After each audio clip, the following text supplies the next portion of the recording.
I do have two types of webinars that I run. This is the second one that I've run this month, and it's my inspirational webinar. And they're about interviewing inspirational people such as Katie, who's my first guest, who received her global talent visa. So that's part of my inspirational series. My second series is my educational webinars, and that's to go through the process a bit more in detail so you can understand how it works. I'll go through that today very quickly. I've got 10 slides that I just want to take you through, but then in 2 weeks' time I've got like the longer version, so if you'd like to join that you can. But today is more about Katie. So what I'll do is I'll share my screen now. So hopefully you can see it. If you wanted, I can't see the chat, but I can see the Q&A. So if you wanted to, if there's any problems, just put it in the Q&A, or Katie can pipe up and let me know if there's any problems. Great. Okay. So today's topic is about the Global Talent Visa Endorsement webinar. I'll just go through the application and process as well as what it is. Interview with Katie, who's a recent successful recipient who received it just around Christmas time, New Year. That's been a few months now. We'll do a Q&A, and then I have an e-gift to give you at the end as well for coming to the webinar. So just quickly, a little bit about myself. My name is Michelle. I'm Australian Vietnamese. I'm the founder and CEO of Made with Glove. It's a wearable tech company designing heated gloves for women. And I've had the company since 2014. And I moved to the UK in 2012, where I had an entrepreneur's visa, and that was expiring. And the exceptional talent visa, which is now called the global talent visa, was available at that time. And luckily I received that visa back then. I was one of probably the first, I think, top 50 who received it. And back then we didn't really know much about it. We just applied for it. And then luckily I received it. Shortly after I received the visa, I became the Tech Nation Visa Ambassador. And that's because at that time, no one really knew anything about it. So they needed ambassadors to help promote it. And I did that for 2 years. That was great because I met so many people from all over the world to help them with their applications. The great thing about this visa is that it allows you an indefinite leave to remain and then British citizenship. So because I was endorsed with exceptional talent, I received, I applied for last year an indefinite leave to remain, which is like a permanent residency. I had to sit a life in the UK test, which I had to study for. And then shortly after that, I got my British citizenship. I've yet to get my passport because of what's going on in the world. So I'll apply for my passport as soon as I can. So I'll have an Australian passport and a British passport as well. I've been in the UK for 7 years, based myself mainly in Manchester, and Newcastle's where I lived just recently. And from there, I went to London quite often, especially for work and to see people. And so I understand, you know, the tech ecosystem in all those cities. Very different, but just as vibrant in Manchester and Newcastle as it is in London. They're all very different, but they all have such great benefits, and the people are amazing. Before I started my company, I was an Australian solicitor. And I worked for the Australian government for 8 years. So I have a background in law. How I started all this was I wrote a blog about my journey when I got my visa. And since then, it actually went viral, and people started contacting me from all over the world, which is great. And I've helped over 100 tech entrepreneurs and senior execs and employees. My clients include people from WhatsApp, Sony, Tata Communications, LinkedIn, which is Katie. I help people who work in startups, CTOs, CEOs, UX designers, and graduates. So I've helped a lot of people. There's not a lot of people that I haven't helped in terms of their background. So every story and every journey is different, and that's what I love about it. Everyone is so different. And just a quick disclaimer, I only help people with the stage 1 endorsements because this process is a 2-step process. The first process is to get the endorsement for exceptional talent or promise, by TechNation. And then the second process is the actual visa application. And you can't apply for the visa until you get the endorsement.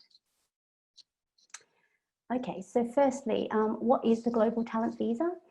So as I said, it used to be called the Exceptional Talent Visa, but now it's called the Global Talent Visa. And it's a special visa that was introduced to allow highly skilled entrepreneurs and talent in the field of digital technologies, the ability to apply for the right to live and work in the UK for up to 5 years. It's a two-stage process. In the first stage, you need to be endorsed by a body called TechNation, and then you have to meet the strict criteria that they've set before you can apply for the visa. You'll see that it's like a job application. I'll go through that quickly later, but it's actually more than a job application. And the reason why, and then you can see that sometimes there's a hashtag TechNation visa. And the reason is because the Global Talent Visa is like an umbrella visa. There are lots of other industries that sit under that visa, including the arts, science and engineering, there's architecture, there's fashion, and then there's the digital technology sector.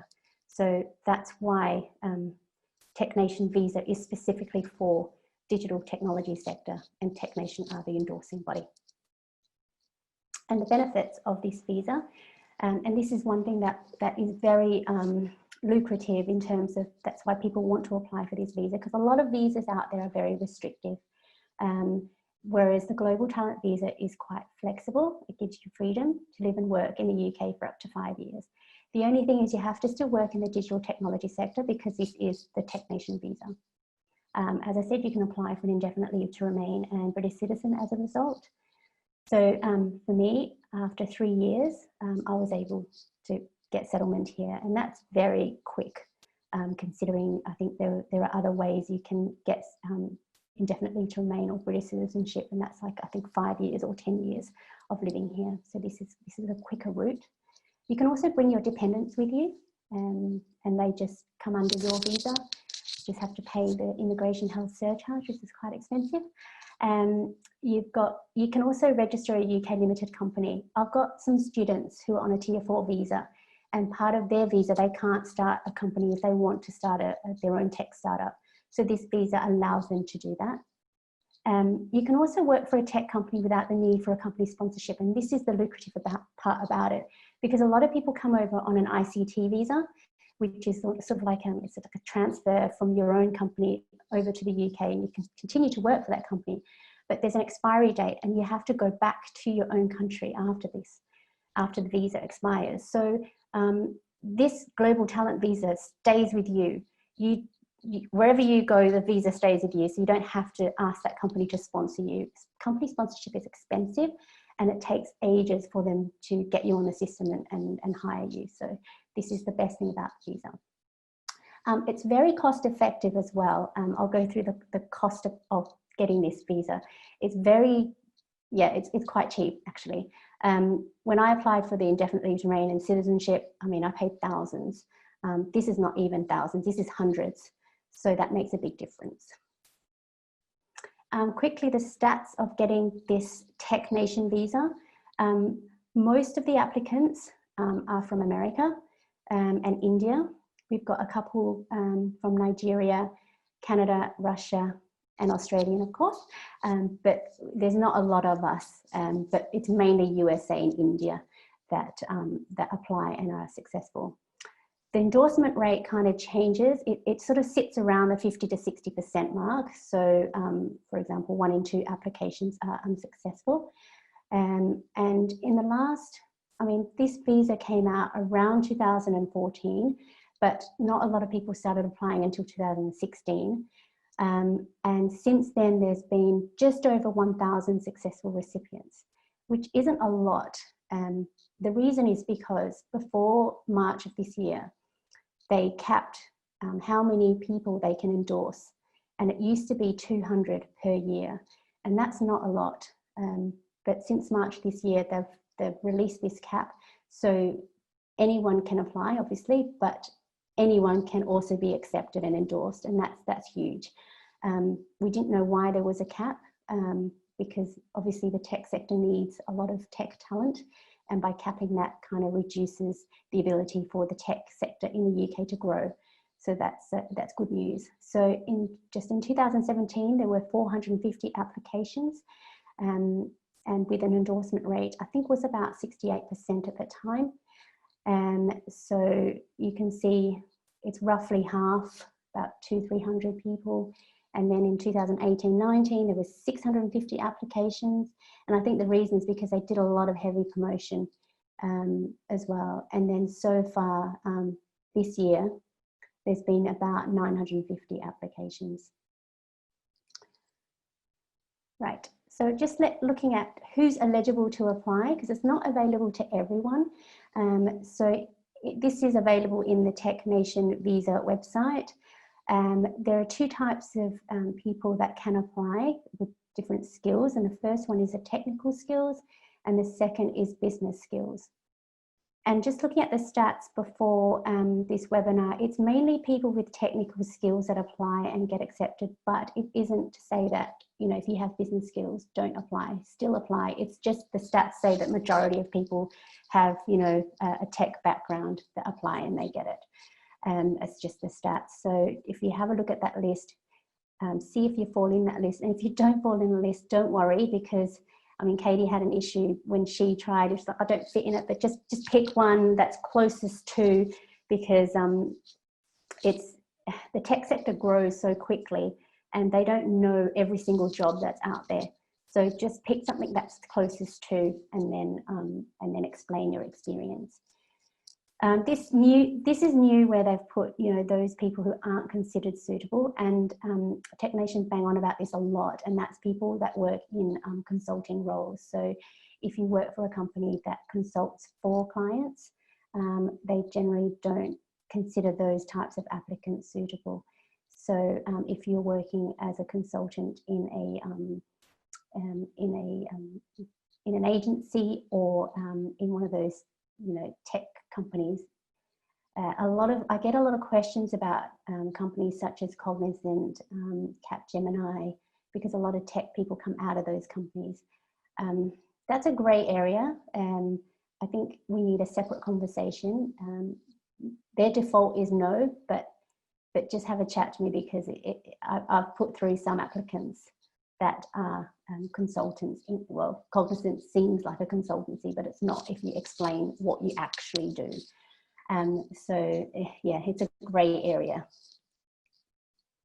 Now, the process and the documents that you have to submit, and this is very similar to a job application. So you have to submit 15 documents, of which consists of a CV, a personal statement. So a personal statement is like a letter, a cover letter. And then you have to submit 3 letters of recommendation by experts. So they're just people who are in your field, who are experts, who are high level, who can vouch for your experience and your credibility. After that, then you have to submit 10 documents of 2 pages each, and they split it between a key criteria and qualifying criteria. So I'll just quickly go through that. Don't be too scared. It's not that hard. It's just, you just have to go through it and just read it carefully, and then you'll see which criteria you want to select. The first thing you need to look at is, are you going to apply as an exceptional talent recipient or an exceptional promise recipient? And the difference is, someone who is more than 5 years experience in their field would go under an exceptional talent recipient.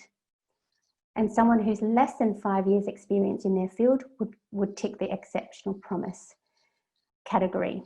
Now, there's a reason why they split that out, and that's because if you get an exceptional talent endorsement, in 3 years you can apply for your indefinite leave to remain. If you tick the exceptional promise and you get the endorsement, it's in 5 years' time you can apply for the indefinite leave to remain. So the difference is in time. After you decide which one you'd like to select, then you can decide the kinds of documents that you would like to submit under the key criteria and the qualifying criteria. Under the key criteria, you select 1 out of 2, and you have to, in the first one, you need to select whether or not you have to show some innovation, of working in a company. And then if you don't want to select that one, you have the option of selecting whether you have proof of recognition outside of your immediate occupation. So this is things like if you run a community network in the digital technology sector, or if you speak at events that have nothing to do with your day-to-day job, it's something that you do outside of your day-to-day job. And a lot of people do select this criteria if they've got loads of activity that they do outside of their day-to-day job. The second criteria is the qualifying criteria, and there's 4 in which you need to select 2 out of. So the first one is you need to show that you have a significant contribution to the digital technology sector. And this is about impact. What impact do you make to the digital technology sector? And you need to provide documents for that.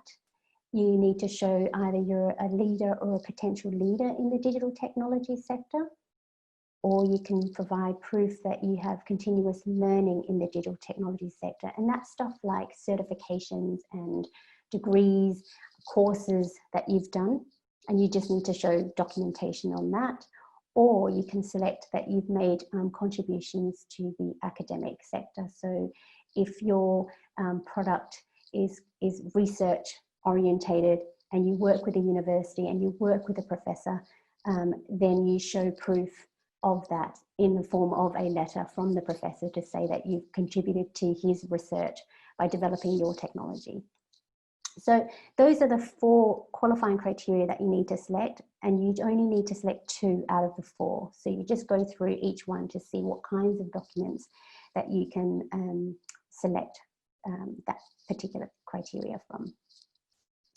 So that makes up your 15 documents.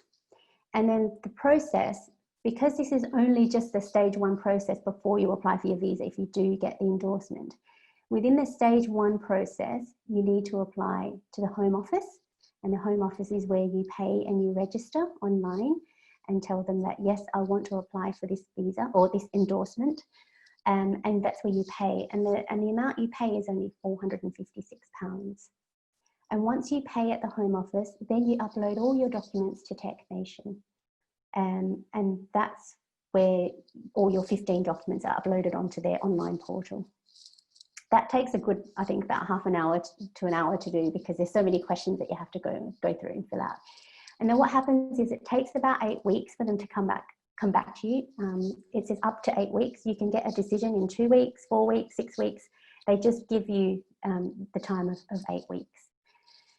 Then you are told through the Home Office if you're successful or unsuccessful in your application for endorsement. If you are successful, that's great. You've got that letter to say, yes, you are endorsed under exceptional talent or exceptional promise.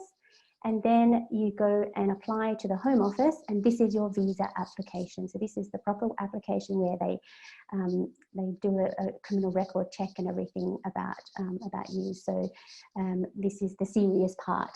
And that usually takes about 3 weeks, and it's £152. So it's not too bad. If you are unsuccessful, unfortunately, what you can do is you can appeal the decision, and you've got 28 days in which to appeal and ask and explain why you should have received the endorsement.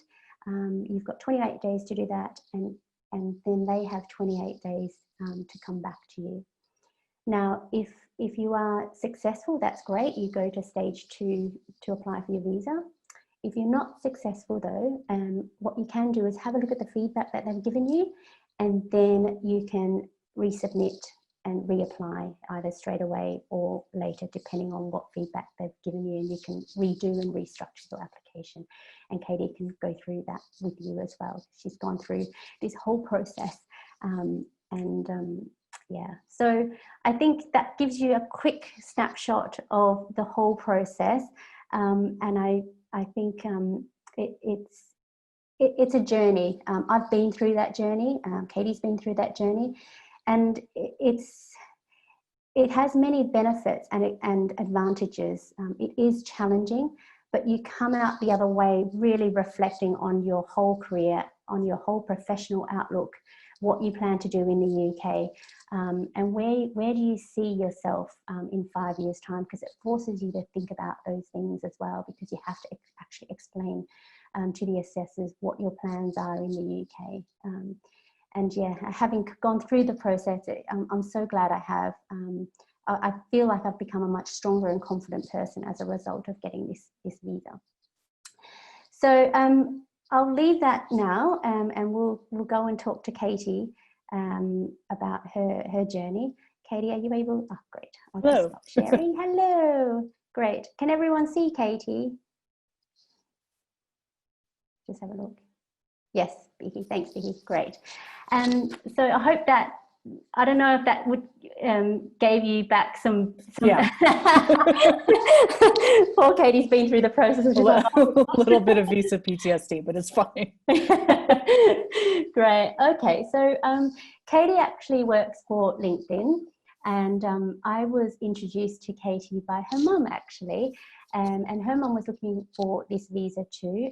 She ended up going for a different visa route, but then said my daughter might be interested. And I've known Katie for I think 2 years now, and about that. We've met each other. We met each other in Newcastle, and then I went to see her in London, but she wasn't there, so that's okay.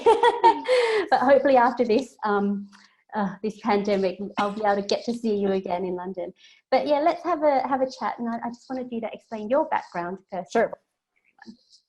So I work at LinkedIn. I am the managing editor for news in the UK and North America, which is a very strange thing. It's already a bit weird to be in editorial at a tech company. That makes it quite different from sort of traditional journalism or being in a traditional newsroom. And my background has been at tech startups. So I very much consider myself a tech person. But quite frankly, like, never would have thought that I could have pursued this visa route. And if there are many, many gifts that I have gotten out of working with you. But even just the notion that actually this is something I could consider was a game changer. Because I think particularly if you're not in, a very clear technical role, you're like, don't even qualify, I'm not exceptional. What are you talking about? And so getting past some of those sort of mental hurdles was one of the biggest, I think, challenges, especially early on. Is that because they call it like that you have to show exceptional talent or exceptional promise? Is that the main reason? I think it's the rare person who is like, yes, I'm exceptional. That's just not all that typical of a response. And so I do think calling it that, can dissuade people. And then when you kind of do some research and look around, you see some of the people that they have as ambassadors, and it's like the CFO of, fintech startups and, all these things. And I saw it and just thought, I'm not that, these people are really impressive. What do I have to offer? And so I think a lot of it is just, thinking through how your own skills can be, described in such a way or catered in such a way to fit the criteria, because it really is all about fitting the criteria. Yes, it's about fitting into that. Making it really clear that you fit this. Yeah, and I think I'm glad they actually changed it from exceptional talent to global talent visa. Yeah. Because no one ever thinks that they are exceptionally talented. You're just doing your job, or you're just doing what you want to do or you're passionate about. And you don't feel there's anything exceptionally talented about that.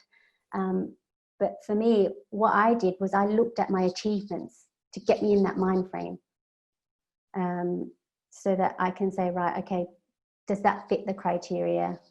Which one do I choose? And that's the thing. What made you then decide to apply for the visa, after getting over that? Is that well, a couple of reasons. One was genuinely talking to you and thinking, okay, I have some time, maybe I can make this happen. And two is just, I was here on a tier 2 ICT visa. There were no options really for me to stay. And I knew that I wanted to, that, my life path is meant to be here. And so, I was approaching the end of that time and looking around and thinking, what what choices do I have that wouldn't make me leave? And this really was the only one. Yeah. And, you know, through our own conversations, I started to think, okay, I could potentially piece something together around this. And I think one thing that was extremely valuable was starting to think about it a good year before I actually was due to leave, which meant that I could use that time to fill in gaps that weren't as strong as they could be. Yeah. And I think that's important is looking at the criteria and not freaking out, because it can be very overwhelming because you're like, I don't fit that, I don't fit this. But that year allows you to think about, how do I fit? And it is a checkbox, really. Because it's clear. It's like, this is the criteria. You pick 1 out of 2 and then 2 out of 4, and then focus on that criteria and then work on fitting it. But in the process, you're actually working on your own development. I mean, one thing that I very strongly felt going through this experience and afterwards is I really should have been doing this stuff all along. And I have, you know, colleagues and friends who have focused a bit more on their sort of personal brand over the years. And I've always been sort of a, you know, nose to the grindstone, do the work, behind the scenes kind of person. And it doesn't take that much getting out in front and sort of being present in a wider space to tick the boxes for this. And so I just, you know, was kind of kicking myself that it's like, I've been in the UK for, at that point, 4 years. That's 4 years in which it wouldn't have taken that much for me to start building some of this stuff up. And, you know, I think one of the things is that it does seem intimidating enough that you kind of assume, you know, well, if I'm going to have a speaking event, it needs to be at Web Summit or Mobile World Congress. You know, if I'm going to be in a press piece, it needs to be, you know, the FT or TechCrunch or the New York Times. And it doesn't. You know, there are many, many, many things aside from the very top tier, difficult to get slots that work for this and work very well. And that's something people can build up over time. Absolutely. I think that's really good advice. I think, you know, that exceptional talent makes you think that you have to be something bigger than what you have to be, like a superhuman, you know, one of the sort of tech personalities that people all know, tech influencers, but you don't have to be that. No, not at all. And I think that's why Tech Nation have ambassadors, because they are the people that they've accepted. So when you actually look at their background and look at them, they're just normal people. They're like you and I. Like, they're not people with superpowers or wearing capes and things like that. But there was someone that I did mention last time when one of them won an Oscar, or their team won an Oscar, and I was thinking, Jesus, that's huge. Yeah. And another one that puts people off is people who lodge and get patents for the people in the technical field. And it's like, not everyone has a patent. One, they're expensive, and two, not everyone can get it. I mean, I've helped one applicant that's got it, and he was very rare, a very rare breed, but not everyone has to have a patent. They say that you can submit a patent if you have one, but if you don't, that's okay. Don't be put off by the process. And so what research did you do before you applied? Because, you know, you said that it took you like a whole year. I looked around as much as I could to find more people who had gone through the process. I reached out to a number of them to get their own feedback. I especially tried to find people who were in fields somewhat similar to mine, or at the very least were in the non-technical side. You know, because I think a lot of the way the guidance is written is geared toward the more technical applicant.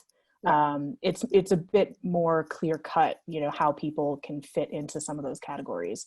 But for, you know, a huge percentage of people who might be interested in this, who don't fall onto that, you know, a lot of it is very subjective, and it can feel, you know, difficult to kind of compare one person to another. So I tried to sort of get a sense of as many different types of successful applicants as I could, and figure out sort of what they had in common. That said, in terms of my journey on this, I basically went through one application round not working with Michelle, did not get it. and then had to, turn around the revised version in like 10 seconds to meet deadlines. And the difference between version 1 and version 2 was incredible. I feel like my sense of what they wanted to see the first go around was not, it didn't make the mark. And the biggest reason is that I assumed a lot of knowledge about my sector that the assessors probably don't have. Yes. So, even if you're looking around and seeing, like, oh, well, this person got it and that person got it, how you frame what you've done makes the difference between being accepted or not. Yes, it's all about fitting, again, that criteria and that checklist and explaining it in a way that the assessors understand. Your sector, your job so well, but to a third person, they might not know it as well, and how does that fit in the criteria? So Bihi has a question. What do you think is the biggest difference in your second application that made it successful? Yeah, there are two big ones. One, I think, is really getting down to basics in terms of, here is this thing that I did, here is why it fits X criteria. Being crystal clear about that, making very, very clear that you say things like, this was innovative because this had an impact because you feel really kind of crazy writing some of these things over and over again, and you feel like it's just word soup. But like it really is, I think, essential to this to spell out it as specifically as you possibly can, what you did, why it was innovative, and what the impact was. Yeah, those are the three things I kept asking you. I think that yeah. Those exactly. Those are the magic things. I think the other thing is also just narrowing it down to what the actual product innovations are. I think they're very interested in the product side of things, and so there might be something that I would consider, really impactful or influential that I did, but if it doesn't fairly clearly ladder up into some kind of product strategy, product development, it's not as easy for them to see how it fits the criteria. Yeah.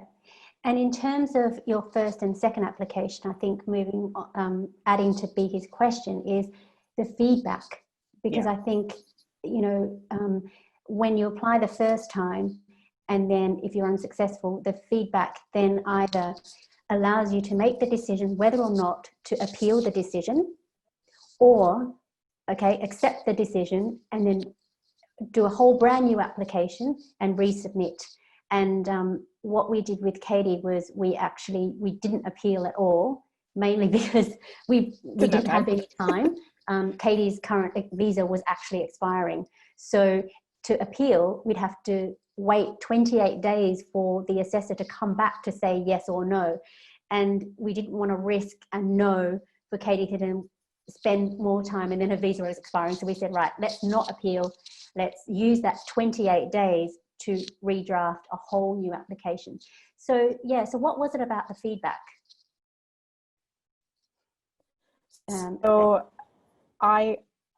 Sorry, my connection's going a little funky, so I hope you can hear me okay. Yeah. I've been through this a number of times. I submitted 2 entirely distinct applications, and then on the second time I appealed and was successful on appeal. So I've kind of been through all the stages of this. I would definitely say use the feedback to figure out what the gaps are between 1 and 2. And so the reason that we decided to not try to appeal was one part timing, and the other part because the feedback gave a clear sense of why they didn't consider my application successful the first time. And the big one there was showing innovation and showing impact. So everything kind of made sense, when you put it all together of, okay, these are the things that I really need to double down on, make it super clear for them. Yeah. And that made more sense to try to start from scratch because I understood from their perspective why I didn't get it. Yeah. The second time, it was a situation where I think the assessor sort of interpreted the guidelines incorrectly. And that was the case that we made, and the second assessor agreed with that. And so I was ultimately successful. So, it's a case of kind of knowing, and we actually cited the first round of feedback in the appeal, basically saying, hey, this was really helpful. It never mentioned this thing that you're now denying me on.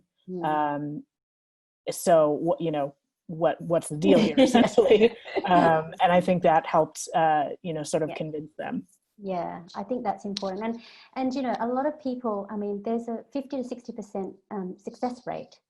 And a lot of applicants come back to me and say, look, I've been unsuccessful, we've appealed and that's it. And I'm like, no, you need to keep fighting. If you really want to stay in this country, you need to keep fighting, because assessors only have a limited amount of skills and, background as well. And part of it is educating them, because Katie, your experience was so different. It didn't even fit any boxes. Yeah. They didn't even understand what you did. But we had to really spell it out to them to explain exactly what it was that you did and why you fit in the criteria. And you educated them. And I think that's part of it. They're not to know every single tech job out there.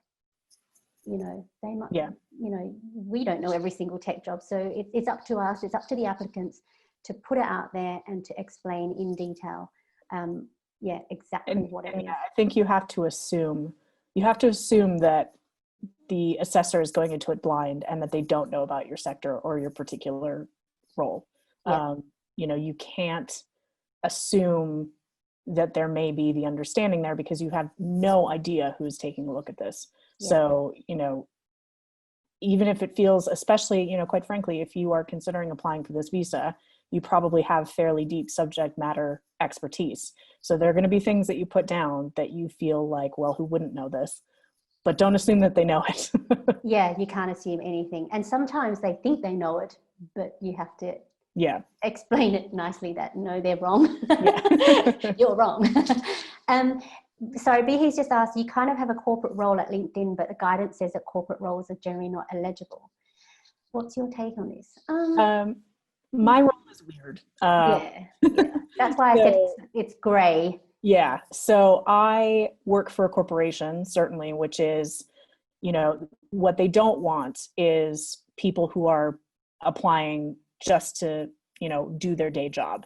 And so a lot of the things that we tried to do was show what I do and have done outside of my day job to support my place within the industry. And I think that's a really important part of it, because, there are going to be people who apply for this who work at big corporations, and that may mean that the access they have, the opportunities they have are a bit different. My first go around, I submitted more evidence related to things that I'd done at work. And they basically said, that's nice. We don't care. This is your day job. So you need to present yourself as a candidate outside of your particular role, or going above and beyond your particular role. The other piece of this is, for my team and my position is pretty unique, certainly within the company, but also within just tech in general. There are not very many editorial teams at big tech companies. And so I think that on one hand was a challenge, because I had to explain what we do and why. On the other hand, it was helpful because I think if I had, a sales role or a marketing role that they may feel they understand better, it may have been more of a challenge to say, actually, here's why I'm going above and beyond that. Yes, and that's why I mentioned that this is more than a job application.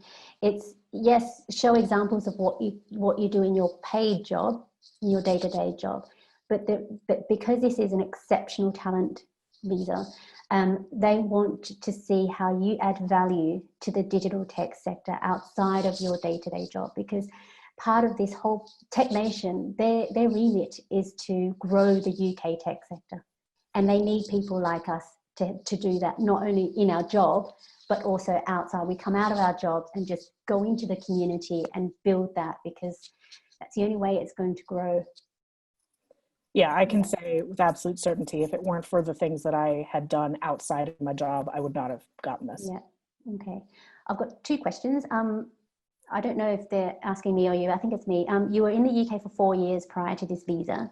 To apply for an indefinite leave to remain, do you need to stay on this visa for another 5 years or just one more year? So ICT, tier 2 ICT, none of that counts toward indefinite to remain. So I will have been in the UK for 10 years by the time I can apply for indefinite leave to remain. See, that's, yeah. So with Katie's visa, hers is the ICT visa, which means time starts. Yeah, time has started now. Time started basically last month. You know, but I knew this was something that I wanted to do long term. Ultimately, I would like to apply for citizenship. That's the path I want to take. So it doesn't matter that much. It's frustrating, certainly, but yeah, it's going to take me a while. Yeah.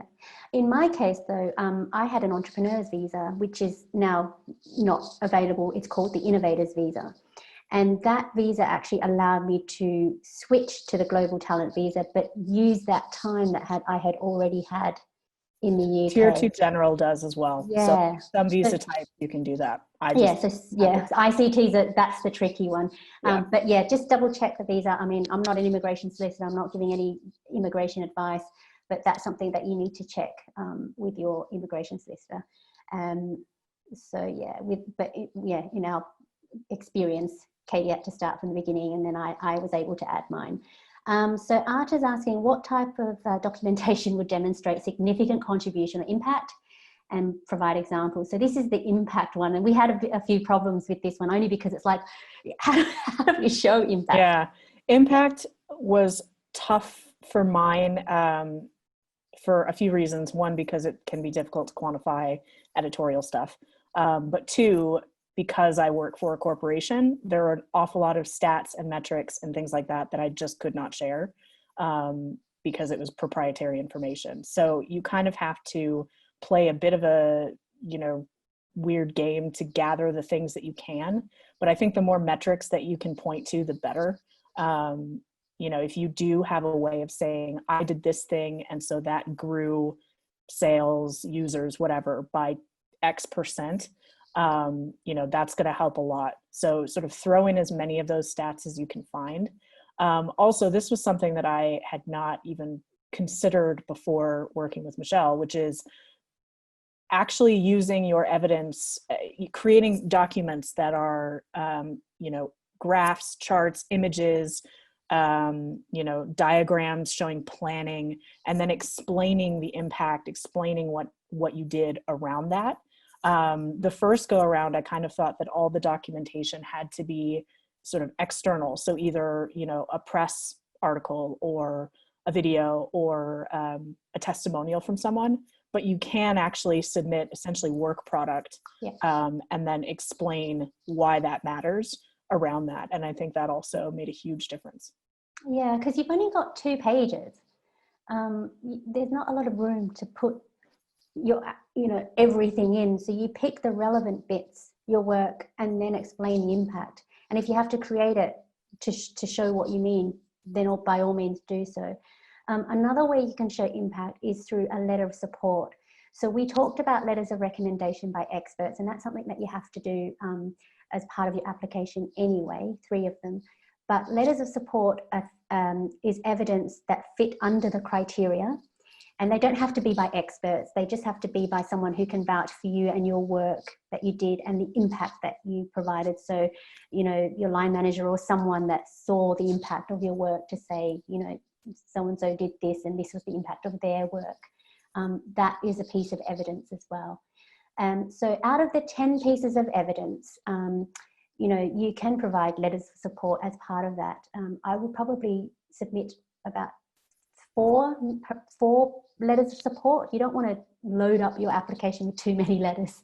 You want to sort of balance it out with pieces of your work, as well as letters of support from people that can attest to your work, your impact, your innovation.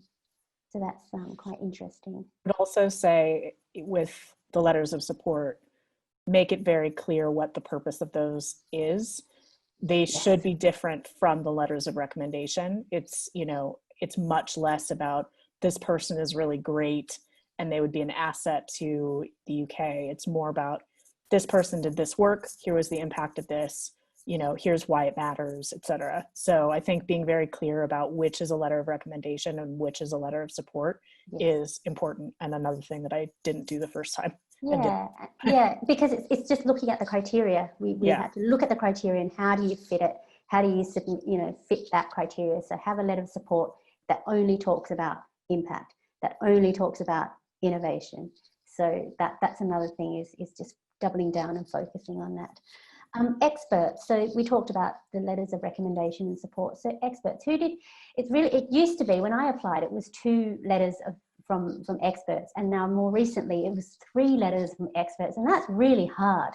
Yeah, 3 is hard. I fell right as that change happened. So my first application, I only had to do 2, and the second one I had to do 3. Oh yeah, I remember that was fun. Yes. Like who's the third one? Who's the third one? Yeah. And I think, you know, trying the value of that is trying to figure out how, you know, these experts are basically showing that you are a standout within your industry or your field in some way. You know, so they should be figures that have some, you know, level of profile that they can legitimately say, hey, I'm an expert in machine learning, and this is why this candidate is a standout and a leader in machine learning. You know, and I think that's sort of the key to the letters of recommendation. I would say go as high up on the chain as you possibly can.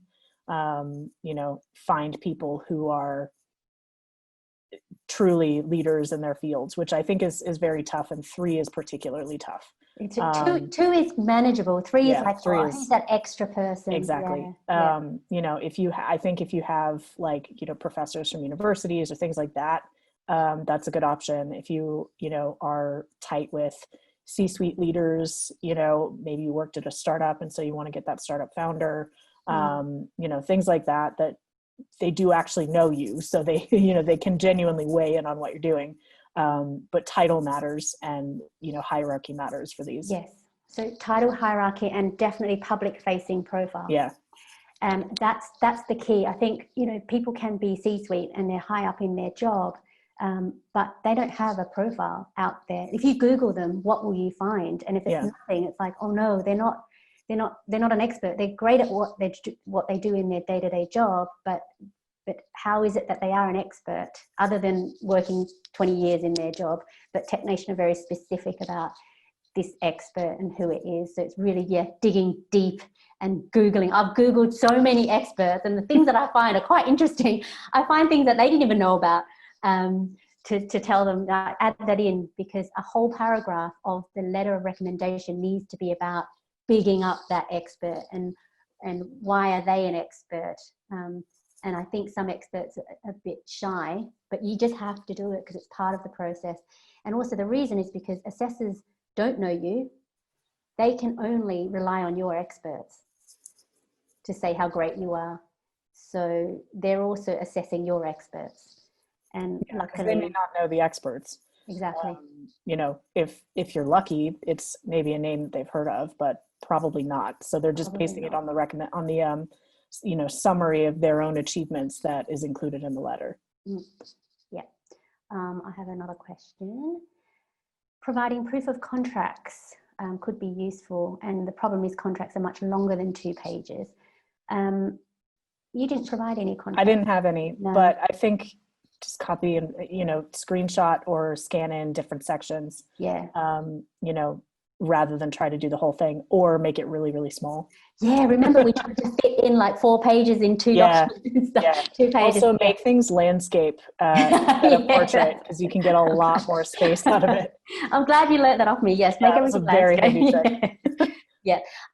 Contracts, though, yes, they do say you can submit contracts, but if you've got other evidence that that fulfills that criteria better, I would use other evidence.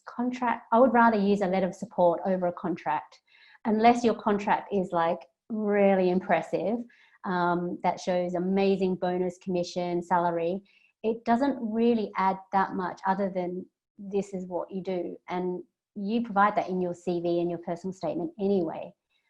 So just have a think about other documents instead of contracts first, and then if you are desperate, put in the contract. I probably wouldn't put contracts in as a first port of call. You do have to include, if you have shares in a company, you do have to include that as a piece of evidence. So for anyone in that situation, that means you really have 9 pieces of evidence to work with. That's true. Yes. So they do, TechNation portal do ask you, you a shareholder in any other digital technology companies. And if you say yes, then out of the 10 documents you provide, now you only have 9 pieces of evidence to submit your application. So that's a really good point. Thank you. Does anyone have any other questions? We've got 5 minutes left. How are we going now? Oh yeah. Finally, what advice would you give? Hang on, I've got another question. Wait, before you answer that one, because that one can be a good one. Can you add external links? Because most of your evidence is visual as a UX designer, as a designer. So you can, in the sense you probably should add a URL somewhere saying that, here's where this piece of evidence lives, but you're going to need to show screenshots, mocks, whatever the case is, because they won't be clicking through to look at anything. But so basically I would just take screenshots of, let's say press articles, for example, of, relevant clips, and then just include the URL next to it, more as a verification than assuming that they would check it out. Yeah, that's right. Katie's right. They won't click links. The only link they will click is a video link, because obviously you can't submit that in your application. But what Katie did with hers, she did a presentation for Hackers, a community organisation in London. So what we did was we screenshot the YouTube video, and we added, the views and the dates and everything, and made sure that that was visible, and then added the URL to that video so they could click on that link, because you have to click on a link for a video. But Katie's right, have the screenshot and show where that document lives. I'm seeing an age question here. Oh, okay. I would say that it's about experience. As far as I'm aware, they don't take age into account at all. The only thing is that for exceptional promise, you've had 5 years or fewer in your industry, and for exceptional talent, it's 5 years or more in your industry. So it's based on your experience rather than age. Yes, because that would be discrimination. Yeah. Yeah. If you're 60, that's fine. You must have loads of experience. So yeah, definitely. The only thing I had once was this father of an applicant contacted me, and his son was really young. I think he was like 17 or 18. And that was a little bit too young. He couldn't really show much. And that was years ago. So I don't remember, or they didn't come back after that, because the feedback was pretty clear as to why he didn't get accepted. He just didn't have enough experience. And then when I saw his age, it was like, really, it was impossible. Unless he was a genius. But do you think the current situation will affect the process? I've had lots of questions about this, and yes and no. It really depends on what your future plans are. If you've already got a job offer and that's sticking, then you can include that. The only thing that might affect it is once you get your endorsement, you've got 3 months in which to apply for your visa.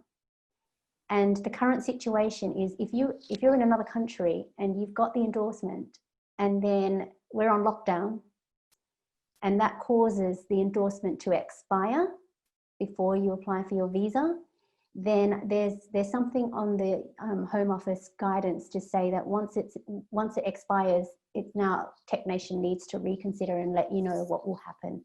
But that's the only thing that I've heard. So thanks, Katie. So that's, yeah, it really depends. The only other thing is I've just helped a client today, actually. He submitted his application a few weeks ago, and it came back as unsuccessful, which is a real shame, but we appealed, and he appealed on Monday night, and he received a response today, and his appeal was successful. And again, that was an educational piece for the assessor. We had to say, look, this is the reason why. That was 3 days appeal. That was quick turnaround. So I think the assessors are not as busy everyone's working from home. People have time. So yeah, I don't know. I just think, judging by that, people are looking at applications pretty quickly. Katie, your appeal took, I think, 2 weeks, was it? Yeah, 2 weeks, almost on the Felt dot. like 2 months. Felt like 2 decades, yeah. But yeah, I think it probably does affect timing. Kind of prior to all the COVID stuff, I was wondering what Brexit would mean for all of this. And I think now everything is just so topsy-turvy that how can anyone tell? I think just apply and see. You don't know. I even emailed Technation, the head of Technation. He said, look, we don't know, we just business as usual if you can. A couple questions over here. Is it better to select if you fit 2? Should you select only one and go into detail, or if you have evidence for both, show both?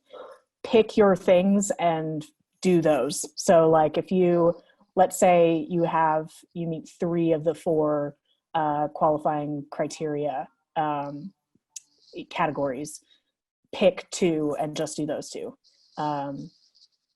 They're going to look for what they ask you for, which is 1 of 2 or 2 of 4. They're all 4. They're going to focus on what ticks the boxes. Did everyone get that? I think your internet's just gone a bit. Sorry, yeah, it's kind of fuzzy. Yeah. Did you just want to quickly repeat that? Sure, yeah. It's telling me now my internet connection is unstable. Thank you. Basically, the assessors are going to look at what ticks the boxes. So if you hit 2 of the 4, go for 2 of the 4. If you hit 3 of the 4, still go for 2 of the 4. They're not going to care if you go beyond that. And it's a better use of your space to focus on the 2 that are strongest, and that will get you, over the hurdle. Yes, because you can select 3 out of the 4, but they're only interested in you meeting 2 out of the 4. So that's a difference. Yeah. And then I think one last question before we finish, because we're on time. Where will the CV sit? It's a separate piece. Yeah. So just going back to, I don't know if you remember my slides, but there's 15 documents. You have to submit CV, personal statement, and 3 letters of recommendation, and then 10 documents consisting of all the criteria. So the CV sits outside of the 10 documents. And the CV used to be 2 pages, but now you can submit a CV of 3 pages, which is great because you can't squeeze everything in 2 pages. For a job application, maybe, but for an exceptional talent application or global talent visa, you just can't, because you don't have enough space. So yeah, now it's 3 pages. So yeah, that sits outside of your application. Another just helpful piece on that with the CV and the personal statement. The first time I did it, I sort of did those first in a vacuum. And then Michelle very wisely said to do it at the end and think about how, especially with the personal statement, you can use it to fill whatever gaps or reinforce whatever things you need to. And again, the personal statement, like everything else, should be very clear about how it answers the things you need to answer. My first version was sort of a personal essay kind of thing, very much about here's why I want to be in the UK and all this stuff. It doesn't need to be poetic. It doesn't need to sound like a beautiful piece of writing. It was beautiful. It really was. I was like, cut. Yeah, it doesn't. Yeah. Just do it. This is a very by the book, tick the boxes situation. Yeah. I think that's hard to adjust to. It is. It's a professional personal statement as opposed to a personal statement. Yeah. And lastly, I know people have to go. Can we see how much visa is available this year and how much they're approving a year? Oh, okay, so there's no cap anymore. There used to be a cap of 200 per year, and they've lifted that cap. So whoever applies is able to be endorsed if it fits the criteria, and that's it. But okay, and one last thing. What's your advice? Work with Michelle. I know. No. I realize this is not to promote me. I know it's not, but honestly, there is zero chance that I would have been able to get this. I know for a fact because I didn't get it when I tried doing it on my own. And even if you think you've put forward an incredibly strong application, there's just a difference in terms of what you know about what the assessors are looking for. I had no idea the ways in which I could make my application stronger otherwise. Aside from that, follow the guidelines. Follow the guidelines. Yeah. If you think that it is, basic or obvious or whatever, it is not. Just assume that you are, being as clear-cut as humanly possible. So yeah, those are my 2 pieces of advice. Thank you. Thank you so much. And Katie always says it's because of me. No, it's not. I just gave you a bit of a steer to make sure that you fit the criteria, because this is what I do day in, day out. And you had all the content, and you've got the experience and the background. I just helped you along and supported you along the way. And we've known each other for 2 years, and it's just great. I love it. I love my job now. I fell into this because I've been through it and I know how it feels. I had no one when I did it, 3, 4 years ago. And I know what it's like being on your own and not knowing and all the rest of it. And this is why I love to do it, and I love to help everyone. And I know that because you've been through the process as well twice. Yeah, 2.5 times. Yeah, no, it's also, it's really challenging emotionally, I think, if you're not used to talking about what you do and how great you are, or saying, oh yeah, I did this, or I led this, when you're thinking, well, the team did it and all this stuff. A lot of these are lessons that do help in your career moving forward. But it's a kind of valuable mental shift to go through to really take ownership of the things that you've done and figure out how to position it in the right way. So that's valuable even beyond this. Yep. And no more visa hanging over your shoulder for the next 5 years. Yay. I basically spent last year in a cave working on this, and I was so excited, okay, I have my visa, all this stuff. Lockdown. Yes, and then you've got to study for your life and UK test, but that's fine. That's not for another 5 years. That's fine. Okay, guys, I think we're going to have to leave it here. Sorry, it's gone over a little bit over, but I just wanted to share Katie's last piece of advice. And people are asking, how do they connect to my next webinar? I will be sending an email after this. I'll put you on my newsletter, and then I'll send you the next webinar, which is in 2 weeks' time. It's on the 14th. Of May. And if you have any questions, please do email me. I've got the free gift is the ebook, and all my details are in the ebook. It goes through a bit more detail about the whole process. So you'll be able to download that link, hopefully through the Eventbrite digital links page. That's new as well. So I'm a newbie with all this tech stuff. So yeah, have a look at that, and then hopefully I'll see you guys again. But I just wanted to thank Katie so much. You've just been a great support, and I know you're very grateful, but I'm also grateful for sharing this journey with you. And we got a successful result, and that's all I wanted. Well, thank you for having me. And if anyone wants to send me an email on LinkedIn or anything, I'm happy to answer any questions. Oh, thank you, Katie. Okay, guys, I'll say goodbye now. Bye. Bye.